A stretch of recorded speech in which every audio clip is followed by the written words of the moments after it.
welcome back for another deep dive. Mm-hmm. You've been keeping up with what's happening in Ukraine, right? And Yeah. there's been a lot of news lately. So today we're taking a closer look at this AP Wire update that just dropped. It's about a major Russian attack. And honestly, the numbers are pretty staggering. Definitely. Which is why we wanted to bring you this deep dive to really break down what's going on. Yeah, absolutely. So what's the headline here? Russia launches this massive attack, right? We're talking 120 missiles. Yeah. And another 90 drones. I mean, wow. It's a lot. A whole lot of firepower. Yeah, to put it in perspective, it's like if you took an entire small town and turned every single person into a missile or a drone. That's a crazy image, but it kind of gets the point across, right? It's just a massive. Absolutely massive. Yeah. And the thing that really jumps out, at least for me, is not just the scale of this. It's where they're aiming all this firepower. Exactly. This is what I think is really significant here. We're seeing a clear shift in strategy. They're hitting energy infrastructure. And not just in one place. We're talking targets across the entire country. All of Ukraine. And I'm assuming that's no coincidence. Right. You got to think about the timing. Winter's coming.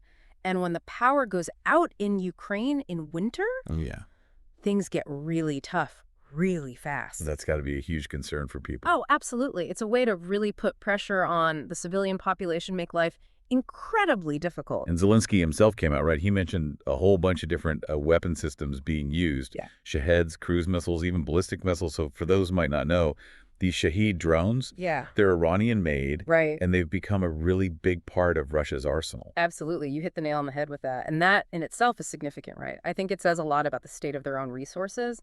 They're relying more and more on these drones. They're cheaper, they can overwhelm defenses, and they're hard to intercept. Although, to be fair to the Ukrainians, they have been pretty successful at shooting them down. For sure, their air defense has been really impressive. But even with that, it's impossible to stop everything. And the fact that Russia can just keep churning these things out, it's a real problem. Yeah. And it's easy to get caught up in the military strategy side of things. But we can't forget about the human cost here. Exactly. This report talks about casualties in Mykolaiv. 2 people killed, 6 injured, and 2 of those injured were children.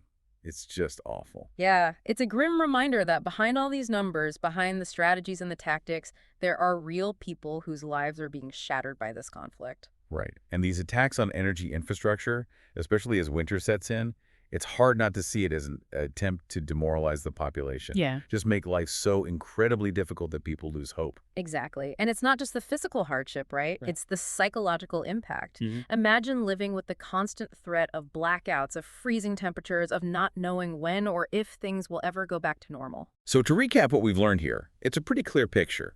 Russia's upped the ante with this attack. We're seeing a new level of aggression, a clear shift in tactics, and this heavy reliance on drone warfare. Right. And then there's the question of intent. Is this a sign of desperation? Or is it something more calculated, a shift in their long-term goals in Ukraine? And of course, how does the international community respond to this escalation? Right. Because this isn't just a regional conflict anymore, it has global implications. Yeah. A lot to think about as we try to figure out what happens next. Absolutely. And look, this AP report, it's just one piece of a very complex and constantly evolving story.